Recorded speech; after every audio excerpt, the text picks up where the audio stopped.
I'm speeding. Speeding. 5, 4, 3, 2, 1. The world is changing faster than ever.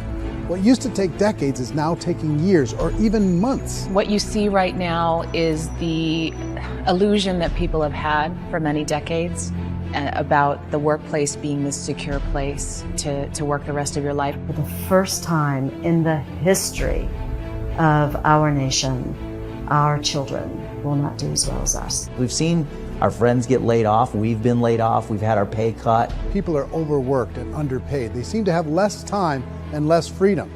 They live under constant pressure. This is going to be forced. And so even if your employer loves you, they may have to cut you. There's something wrong that on Monday morning, the heart attack rate increases by 35%. Technology is accelerating, job security is declining. It just doesn't seem like the old models of making a living are as reliable as they used to be. Every aspect of our lives, there's a better way out there, but we're still doing it the old way. We live in the greatest country on the planet, and there are a lot of people sitting around complaining and being cynical. Like everyone's whining about this old model, and I'm like, why don't you leave it? Look at all this over here. Look at all this opportunity. Since so much of our lives revolve around our work and the way we make our living, many people are thinking there just has to be a better way.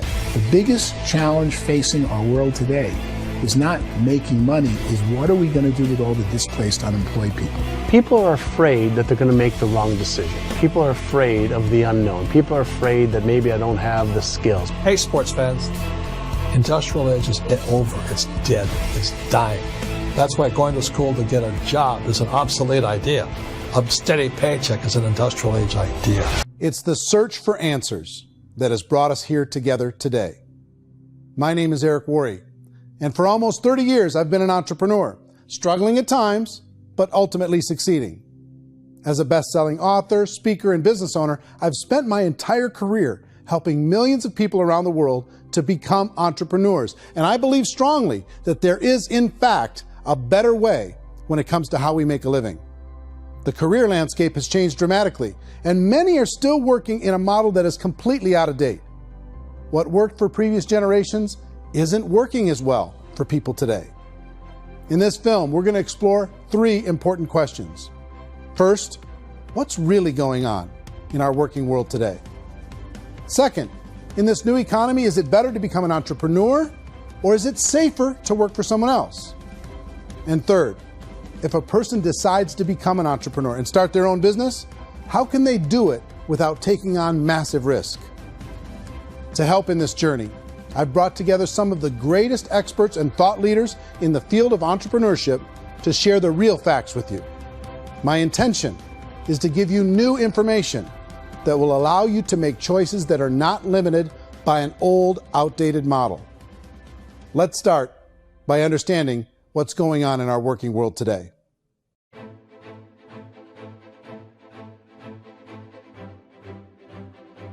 Let's look at unemployment. 30-40% of the people are honestly not working, but would be working. What our government does is if you haven't found a job in 6 months, we don't call you unemployed. We pretend you dropped out of the labor force. I've often said that unemployment, particularly structural unemployment, that's unemployment due to technological changes, is the first sign of economic growth. Think of it, 10 people live on an island. They go out every day and fish. One day, new technology shows up. A missionary brings them a net. Now, using the net, one pilots the boat, one throws the net. 2 fishermen can do all the work 10 used to. That's a 500% increase in productivity, 2 doing the work of 10, in one day. You don't have to learn a lot to learn how to throw a net instead of throw a fishing line. The island's got a big problem, 80% unemployment. But the island still has all the wealth of the fish because the 2 people produce as much fish as 10 did. Now, of course, looking back in history, these changes used to take thousands of years. And during that time, we went into farming and transportation. Some of us became doctors and some teachers and lawyers, and we developed all these new professions and new manufacturing jobs. Today, these changes are occurring literally in one day when a new technological advance occurs, and we don't have the social structures to deal with it or to retrain the unemployed people. So one of the things that I think is interesting as I travel across the country and really travel around the world is the way that we work and the way we get paid for work is changing pretty dramatically. On a global basis, everything is being turned upside down because of the rapidly advancing technologies. They are eliminating many jobs, and we have been left with many people not prepared for the jobs that exist. A lot of demand in public companies was to squeeze out all the fat and to get just as much margin as we possibly could, and fat equals humans. So this idea of job security and information age is so obsolete, but it's still taught inside our school system, and that's where the problem starts. There's no financial education in the school system, and people are still trained to be employees who work for that paycheck. This is a chart on the middle class.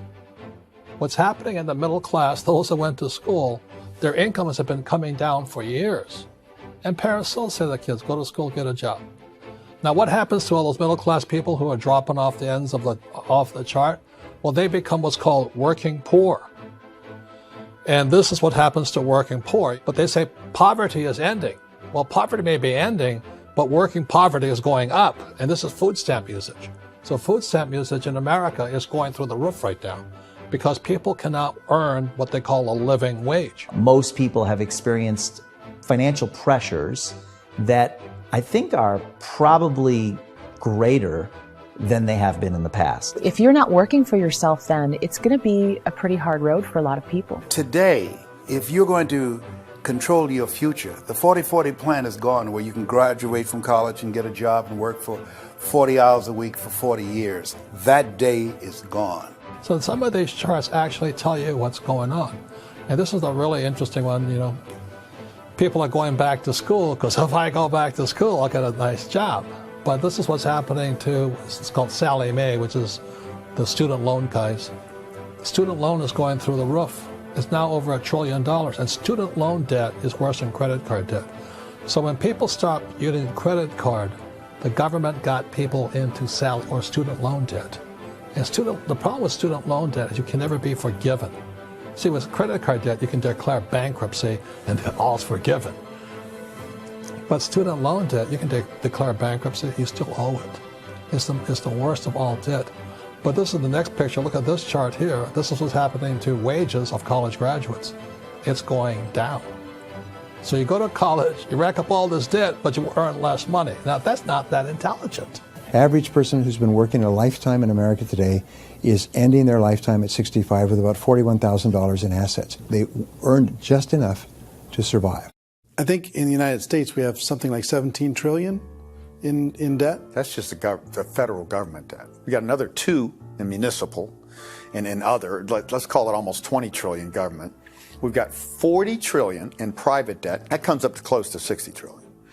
When you then add something we never had before, what you were talking about, when we look at the unfunded portion of Social Security and primarily Medicare, Medicaid, that at the most conservative estimates from outside firms, Kleiner Perkins, 67 trillion and growing.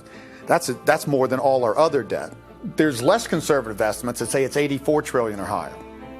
I added up conservatively $127 trillion in total debt. Debt is a financial drug.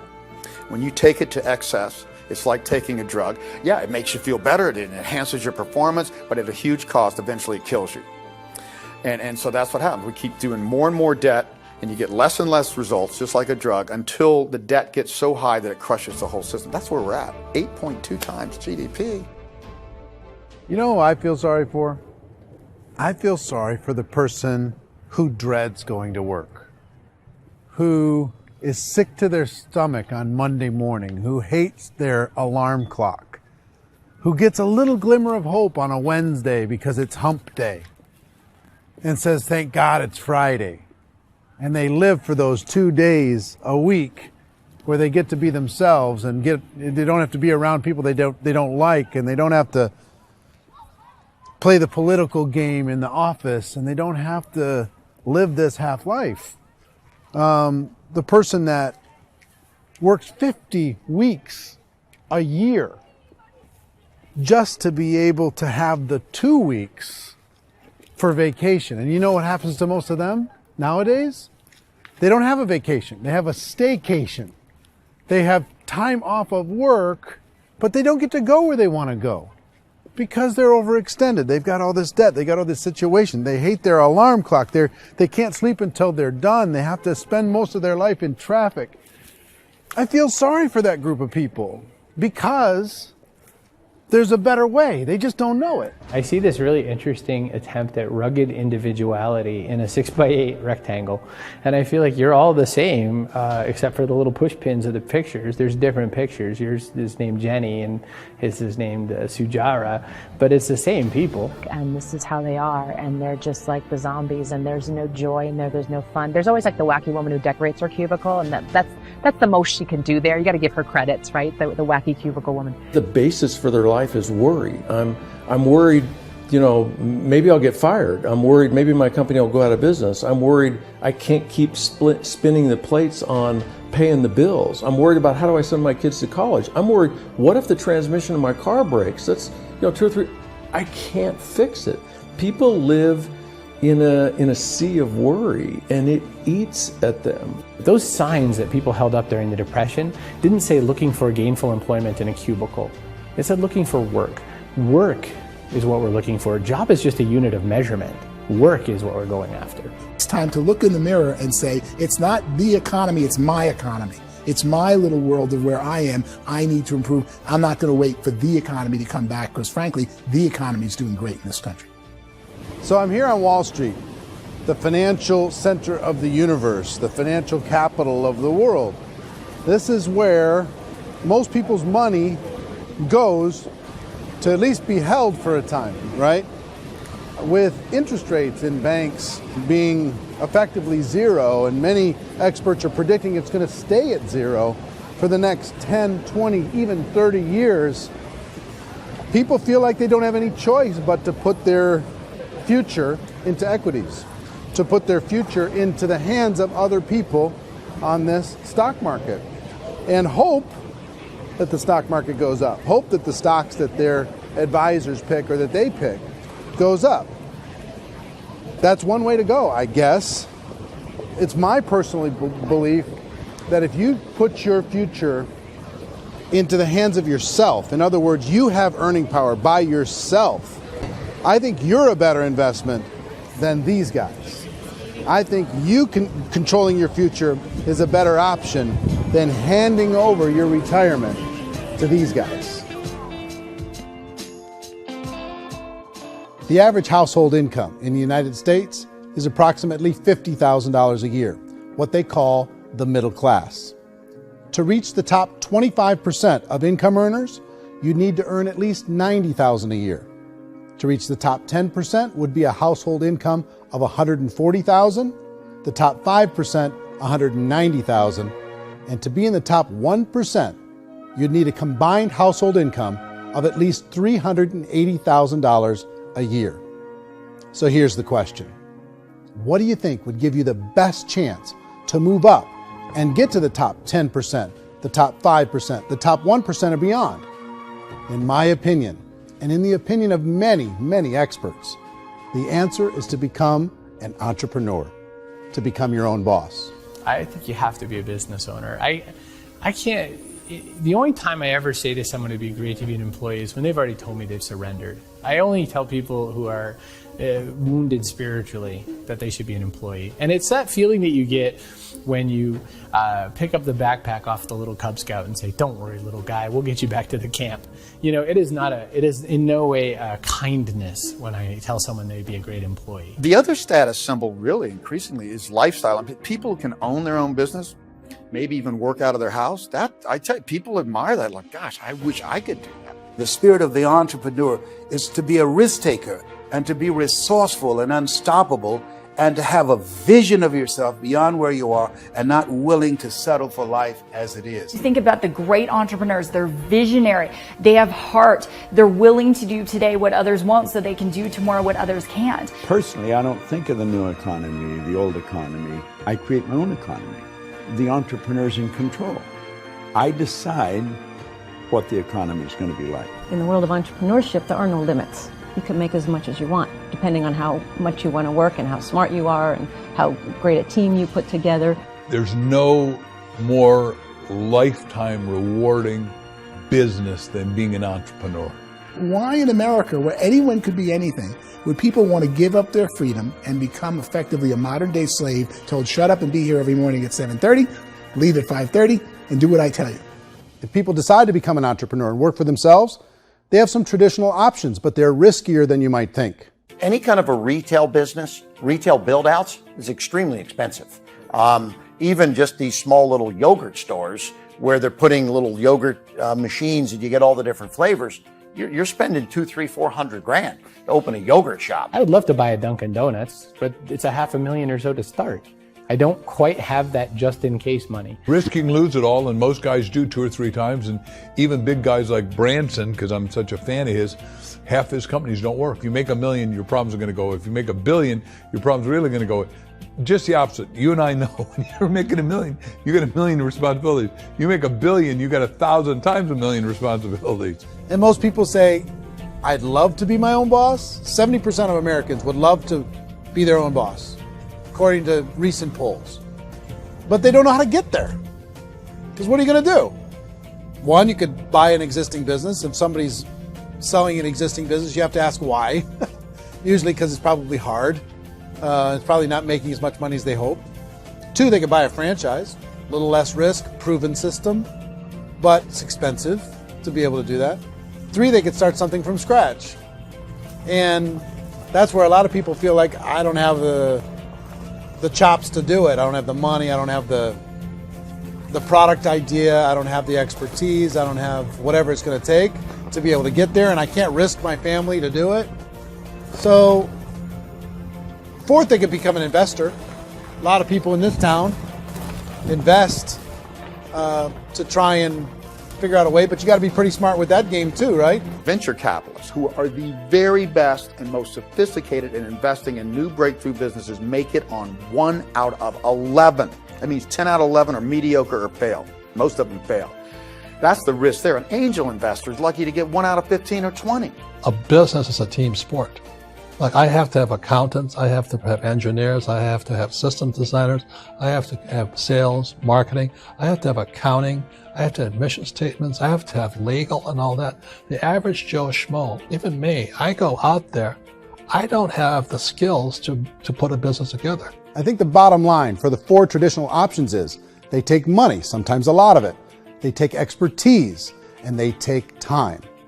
All of that adds up to just too much risk for most people. I bought a business from somebody else, and it was a lot of work. And you start wondering, what did I just buy? Because I guess ultimately I own your email list, and I just overpaid for it. People that start their own business, they spend a lot of money, they spend a lot of time, a lot of effort to get things started. And the more you invest on the upfront, the harder you typically work at it. I can tell you what the success rate is of a restaurant. What is it? They're crazy enough. About 90% of them fail. About 90%, in how quickly? Year or less. Wow. And if we're talking non-franchise, we're talking franchise, Sure. That's totally different. Yeah. But our students aren't getting franchise restaurants. You gotta invest big money. Exactly. And with someone like McDonald's, you've had to work with the company for a long period of time, really know the Even have a chance at investing $1 million. have a chance, and it's a slim chance. What if there was a way that you had all the proven aspects, the comfort aspects, and you could still control your own life? What if there was both? In other words, you didn't have to create everything from scratch. You didn't have to be a super leader. All you had to do, what if there was a proven product already? You didn't have to create the product. And there's a proven system already, proven training already. Everything except an employer. That was the only thing that you didn't have. Do you think more people would be open to working for themselves in that environment?